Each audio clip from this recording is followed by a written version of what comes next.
Hey guys, I know we've been a little quiet, a bit of an update. I know we've been a bit quiet in the group. A few reasons for that. Christmas time, New Year's. I've actually been a little ill over Christmas for the dreaded COVID. Plus very, very busy this end with Chinese New Year coming and other projects on the run, lots and lots to do. So we've been a little bit quiet, but I thought I'd give you guys a bit of an update on the Mink battery. So the good news is the Mink battery is done. I know a lot of you are waiting for it to go up on our website. We do have it on our website, but we're not going to be selling it direct from our website. Only with retailers, and the reason for that is single unit batteries shipping from our website is very expensive, and we want to keep the price as low as we possibly can. So we've basically insisted that our distributors ship by sea to get the batteries nice and cheap on the shipping side of things. We've given them an amazing price. As we've been talking about, our price is really low on the battery. We want to try and make the battery as close to a commodity price as we can, right? But I wanted to go through and just basically say that yes, they're on their way, guys. We've got batteries on the way to pretty much. Let me go through the list. We've got Canada, US. Canada's getting batteries, US is getting batteries, Germany, Spain, France, Andorra, Italy, Israel, Hawaii, Russia. I don't know who else I'm missing, but pretty much every place you can think of, we've got batteries on the way. They've been first and second run have been accounted for, production run, with a third production run on its way directly after Chinese New Year. But this video is about showing you guys a final cut. The reasons for the delays, I know some of you are a little impatient. You want to see the battery. We've been on the battery for almost a year now. But I wanted to go through and show you why and what that time has done for us. The first thing that time's done for us is, guys, we've got a bunch of feedback from both you the customer, the guys who've tested, our riders, our distributors. We sent batteries all over the world to be tested, the first rendition of the first iteration of the battery, and we've got some invaluable feedback that we wouldn't have been able to act on that if we just kept quiet about the battery, didn't show anybody, just did our thing. We would have delivered what we wanted to make, not what you guys wanted. So let me go through and show you final cut, what we've done, why a few of the delays that we're still seeing, or have seen recently, I should say. The biggest one is anodizing. We're real close to Chinese New Year, and the anodizers are basically delayed. So we've got everything else we need. Everything else is in place. The cell packs were made and in their cases quite some time ago. We're just waiting on those CNC parts to come back from anodizing. That's all happened. Batteries are definitely on their way. Hang tight. Our distribution network will have the batteries real soon at a killer price. But going to show you guys what the battery's all about. Some of the things we've had to do to get what we want and how it'll work. So the first thing is these removable discharge leads. So guys, let me spin this. I've got a Mink battery, one of the first batteries we made, up on the bench here. Let me go up and show you guys. You can see these stainless steel glands. So basically you can see all the potting coming out of, oh, I can't see where my finger is. All the potting here is that black you can see on the wires. So we tried our darndest to try and make that battery basically hold pressure, right? Basically watertight, and almost essentially impossible to do with a stainless steel gland of this type. They're really good quality glands, nothing wrong with the gland. It's just, it gets to the point where if you do these glands up too tight, they will pinch this silicone wire and you damage the wire, and that's not good. If you don't do them up tight enough, the wire can move and eventually it breaks the seal and the potting seal, and you get moisture in the battery anyway. So kind of a rock and a hard place. So our next thought was to go ahead and mold in this connector, our KO connector, mold that into the battery, like several other brands do. I mean, other brands either use those stainless steel glands, or they use a connector of whatever description, and they mold it into the battery, and you have to physically plug your connector into the battery. We were going to do that. We were well and truly on the path to do that. We designed to do that. You guys have seen renders online. That's the path we were taking. And then we got a bunch of feedback from riders and especially our distributors saying that not everyone wants to use the same connector. So what if someone doesn't want to use the KO connector? What if they want to use QS? Or what if they want to use AMAS? Or what if they want to use Anderson plug? Or whatever the case may be. If it's molded into the battery, as it is with other brands, you're stuck using that connector. So we didn't want to do that either. So the plan then became removable discharge leads, and this is what we've come up with. So this is the third iteration of these little connectors. We worked with AMAS on these. These are not 3D printed, despite what anyone might tell you. They are the real deal. They've got a really nice silicon O-ring running around the perimeter. And what that does, I'll pull this battery apart. So you lift up your rubber silicon, I should say, booty. You will see a bolt there. It doesn't have a lock washer on these ones, but this is just for the sake of this video. On the real deal, they've got a little lock washer, so it's not going anywhere. Then it's got a little keyway here. You can see these keyways which stop it twisting. You can't touch the case and short it out or do anything stupid, and it's not going to move, and basically it's not going to rock back and forward and undo the bolt. It's locked in there with these little keyways that are molded into the connector. So essentially what we've done, guys, to try and make sure that you guys aren't locked into a specific connector, which this achieves. You can just unscrew your discharge leads and put any discharge lead with any connector on you like. And secondly, it makes sure that we can completely water seal the battery, make it nice and watertight. And the way it does that is obviously with these little silicon O-rings plus some sealant. These push down into a CNC'd recess that's machined into this aluminium top cap, and then it's screwed down with some sealant. And then you can see, if I show you, that hole is blind, it doesn't go right through, and that hole is blind, it doesn't go right through. So there is zero way moisture can get inside the battery through the discharge wires. So that solves two problems for us and two problems for you, I guess. It means no water inside the battery. It can hold the pressure. We can pump it up from the little valve that you guys have seen. It'll hold the pressure and make sure zero water gets inside the battery, regardless of how it's used. I mean, there may be a use case scenario where that's going to happen, but it's for the average guy riding, creek crossings and whatever else you guys do, the battery is killer on that front as far as the IP67 goes.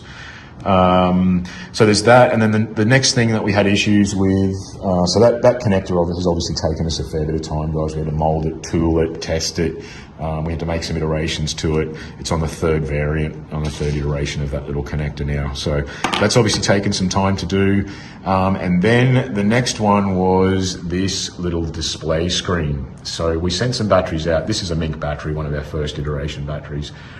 We sent some of these out to our testers and to some distributors to test, and they all come, well, not everybody, but most in the know came back and said, look, this display, it's a generic display, it's used on a lot of other brands, several brands actually, and the issue with it is it clips on from the outside is the first thing. It has these little plastic clips that spring across and hold it in.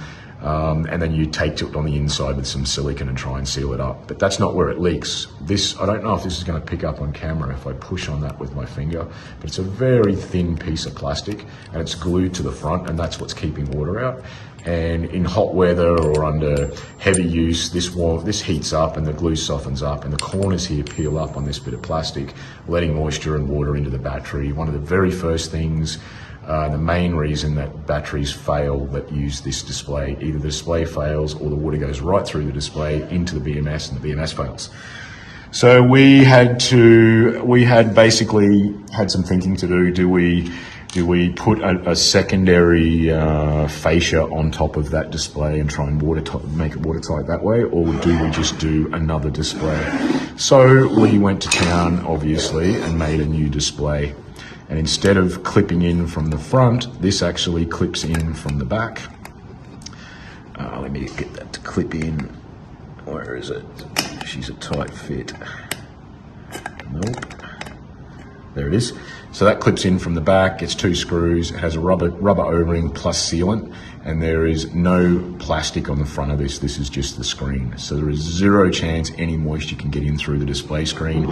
And the other thing the guys were saying that in heavy riding, those displays can get, well, this display on the Mink battery here can get damaged quite easily. from sticks or rocks or crashes or whatever it may be, there is basically zero way you can touch that screen unless you poke inside. I mean, you can see it's inside the case itself, inside the aluminium case. All that's exposed is the actual screen. So we get to seal it up properly. We get to do a really good job on that, make sure zero moisture comes in through the display screen and either affects the display screen itself or the BMS. The other thing we've done is this little display shows both lots of information at once. Instead of scrolling through to get your battery percentage and then going again to get your voltage, it just shows both on the screen at the same time. So you can see both sets of data, what the voltage is and what your percentage on the battery is as well. So that's been a monumental task to do that. Like, to do our own display for our own battery is a pretty wild thing to do. It takes a fair bit of cash and a fair bit of effort and time testing and all those sorts of things. But I'm sure you'll agree, well worth the time spent, well worth the effort to make sure that, you know, the display is basically locked in there. It can't leak, can't get damaged, it can't let water into the battery. Pretty cool bit of kit. Then the last thing I'll go over is this little XT60. We're using an XT60 here on the on the charge port. Unfortunately, this little molding, this little cap, you can see it's deformed. It's quite hard plastic, so we've retooled. I don't actually have one, I didn't bring one up from the workshop, but it means that this, you can see it there, it's not pushing in properly. With that hard plastic, because it actually deforms. So we've retooled this to do silicon. We've got a little silicon one that works swimmingly well, works amazing. It just pushes straight in every time, and just because it's so soft and malleable, it will just conform to the shape and push in every time. So that's the other thing we've tooled up for. And actually, while I'm here, I don't think I've ever showed you guys this. This is the quick release battery strap, which will make a whole bunch of sense when I show you what we've done for the lid for the battery. I'll show you in another update video. Basically, this, you can turn it, this one isn't at 90 degrees, but that will be basically horizontal. And you turn this to 90 degrees, line it up with the keyway, pull it off. You can take your battery strap off, and you put it back on, turn it again, and your battery strap's on. Just a quick release battery strap. So you can get rid of it out of your way if you want to. And it'll make much more sense when I show you guys the battery lid itself. So that is a bit of an update, guys. I know you're hanging for another update, which I will get to, and that is to do with the display screen. So I'm going to give you guys just a quick one. I'm going to update this again very soon. This is our display. So yes, it's done. What are we waiting on? Well, first thing, I'll go through why we're a little bit late. This is our original rendition. This is our original screen that we did. You can see the KO, red KO, that it's laser etched into the glass. Unfortunately, when we changed size, we didn't make note on our proofs that we sent across design freezers of this KO logo, and all of our new screens come with KO logo on the screen. The problem with that is this screen has a little menu you can go to inside. You can change it from a horizontal layout or a vertical layout, depending on whether you want to mount it on the handlebars or you want to mount it on the battery. So yes, it's all done. What we're waiting on again, the same thing. This is the case for this. PCB goes on that side. You can see a little rebate for the glass. It goes on the top side. These are holes for ribbon cables. Just waiting on these to come back from anodizing, then we can assemble, and we're going to send them out to some test riders and go from there. But it all works, guys. It also all fits. I can show you that case actually fits on top of the battery in that slot that would normally take the heatsink. Heatsink normally is there. You undo the heatsink, and I'll show you how this attaches when the final rendition turns up. I'll show you exactly how this all works, how it attaches, how it does everything. But in the meantime, I can, oh, it's turned off. What have I done? There we go, it's back on. What I can show you, actually I'll show you on the Mink battery itself. That's probably the best. You guys can get a real feel for what it looks like and how it works. So essentially, that will all sit inside the Mink battery like such. This little wire has been designed to slot perfectly in one of the fins, and that all lines up, sits in there Oh, it's turned off again. Please turn back on. There we go. I'm touching one of the connections, obviously. It all works, guys. Menu. You've got a ridiculous amount of pages in there. You can go to a full KO Moto app. All the sliders all work. I'm trying to see where my fingers is through the phone. All the sliders all work, all the adjustment all works, all the protocols are all there, all the CAN bus, everything is working. We just need those cases to turn up, essentially these cases to turn up anodized, and then we can assemble and we can send out to some test riders, do the final shakedown, make sure everything works.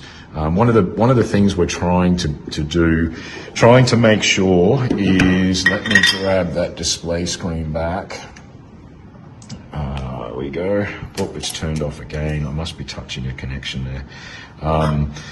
What we're trying to do is make sure that when you guys go to